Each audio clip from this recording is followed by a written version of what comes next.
Rejoignez dès à présent la grande famille des abonnés de votre chaîne Sika TV sur les réseaux sociaux. Sika TV, le vrai visage de l'actualité en Afrique, est en direct et en replay sur YouTube. Abonnez-vous et cliquez sur la cloche de notification pour ne rien rater.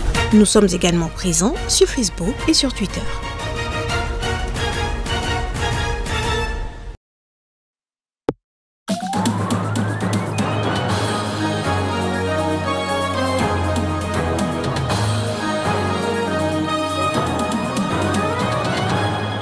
La CEDEAO semble préoccupée par la situation en Guinée. L'organisation s'est réunie à nouveau ce jeudi. Objectif, discuter d'éventuelles mesures après l'éviction du président Alpha Condé par un coup d'État le 5 septembre dernier. En RDC, l'opposition ne parvient plus à protester. L'une de ces manifestations interdites par les autorités a été réprimée ce mercredi à Kinshasa. La police a procédé à l'occasion à plusieurs interpellations. En Israël, 1400 prisonniers palestiniens ont abandonné l'une de leurs initiatives. Ils devaient entamer une grève de la faim en fin de semaine pour réclamer l'amélioration de leurs conditions de détention.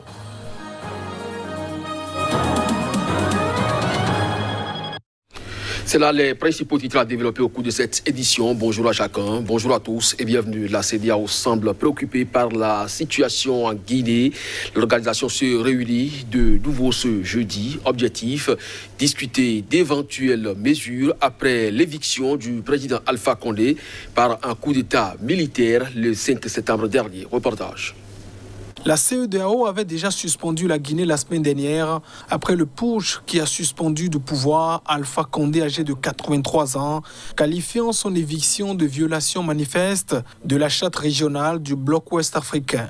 Une délégation de 15 membres de l'organisation avait été envoyée à Conakry pour rencontrer le chef du coup d'État, le lieutenant-colonel Mamadi Doumbouya, rendre visite à Alpha Condé et exiger une transition dirigée par des civils. La ministre ghanéenne des Affaires étrangères, qui a dirigé la mission, a déclaré que le sommet extraordinaire de jeudi examinerait les conclusions de la délégation et déciderait des prochaines étapes de retour de la Guinée à l'ordre constitutionnel. Selon elle, les putschistes guinéens ne sont probablement pas encore en mesure de donner un calendrier pour le retour à un régime démocratique. Il appartient maintenant aux chefs d'État de prendre des décisions sérieuses sur la Guinée, sur ce qu'ils veulent voir dans les prochains mois, que ce soit 1 mois, 6 mois ou 12, sur la manière dont ils veulent voir la transition et sur la durée de celle-ci, a-t-elle déclaré. L'ancien président angolais Eduardo dos Santos s'est rendu ce mardi en Angola. C'est après 2 ans passés en Espagne, celui dont le clan est accusé de corruption par le régime actuel. Reportage. L'ancien président de la République, José Eduardo dos Santos, est rentré ce mardi en Angola. Selon l'agence de presse gouvernementale, il a atterri dans la capitale Luanda dans la matinée. José Eduardo dos Santos avait quitté l'Angola pour Barcelone en avril 2019, officiellement pour raison de santé. La durée de son séjour en Angola n'a pas été précisée. Aujourd'hui âgé de 79 ans, José Eduardo dos Santos est accusé d'avoir largement détourné les ressources nationales en favorisant sa famille et ses proches. Selon la Constitution, il reste protégé de toute poursuite criminelle par son statut d'ancien président jusqu'en 2022. C'est en effet cette année que se tiendront les élections présidentielles parlementaires et locales. Mais son entourage et les membres de sa famille ces dernières années n'ont pas été épargnés par une vaste opération main propre menée par son successeur depuis 2017 et ancien ministre de la Défense, João Lourenço. Au nom de la lutte contre la corruption, ce dernier a écarté la garde rapprochée de son prédécesseur des instances dirigeantes du parti au pouvoir, des institutions et des entreprises publiques. Ses enfants aussi ont été ciblés. Première femme milliardaire d'Afrique, sa fille Isabelle dos Santos a été débarquée de la tête de la compagnie pétrolière nationale Sonangol. Ses avoirs angolais ont été gelés et elle a été inculpée d'une flopée de crimes financiers. Elle est soupçonnée avec son mari, l'homme d'affaires congolais Sindika Dokolo, d'avoir détourné $1 milliard d'argent public. Son fils, José Filomeno dos Santos, a lui été condamné à 5 ans de prison pour avoir détourné de l'argent provenant du Fonds souverain de l'Angola qu'il a supervisé de 2013 à 2018. On parle toujours bonne gouvernance avec le président tunisien Kais Saied qui a affirmé mardi que son pays était dirigé par une mafia, s'en prenant du coup à ses responsables politiques qu'il accuse de corruption. Et là, il affirme vouloir combattre cette corruption en s'arrogeant les pleins pouvoirs en juillet dernier. Reportage. C'est un État à deux régimes. Un régime apparent, celui des institutions, et un régime réel, celui de la mafia qui gouverne la Tunisie, a déclaré le président Saied en recevant des juristes, selon une vidéo publiée sur la page Facebook de la présidence. « Je ne dialoguerai pas avec les voleurs », a-t-il ajouté. Saied a annoncé ce week-end la nomination dans les plus brefs délais d'un nouveau gouvernement et évoqué une réforme à venir de la Constitution. Le gouvernement viendra, mais il faut savoir quelle politique il mettra en œuvre. Le but est de répondre aux revendications du peuple tunisien, a ajouté mardi le président. Depuis plusieurs jours, les médias spéculent sur l'annonce prochaine d'un gouvernement provisoire, suivi d'une révision de la Constitution devant ensuite être soumise au suffrage universel via un référendum avant de nouvelles élections législatives. Théoricien du droit, Kais Saied se présente depuis son élection surprise à une large majorité fin 2019 comme l'interprète ultime de la Constitution. Il s'est appuyé sur son article 80 qui envisage des mesures exceptionnelles en cas de péril imminent à la sécurité nationale pour justifier les décisions prises il y a plus d'un mois et demi.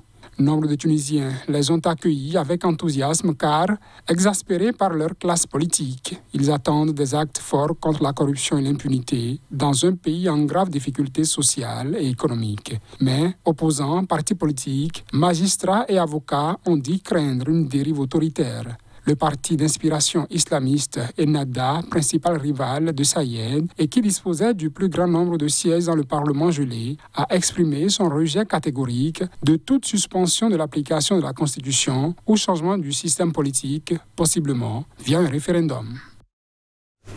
En République démocratique du Congo, l'opposition ne parvient plus à protester. L'une de ces manifestations interdites par les autorités a été réprimée ce mercredi à Kinshasa à la manœuvre. La police qui a procédé à plusieurs interpellations dans la foulée. Reportage.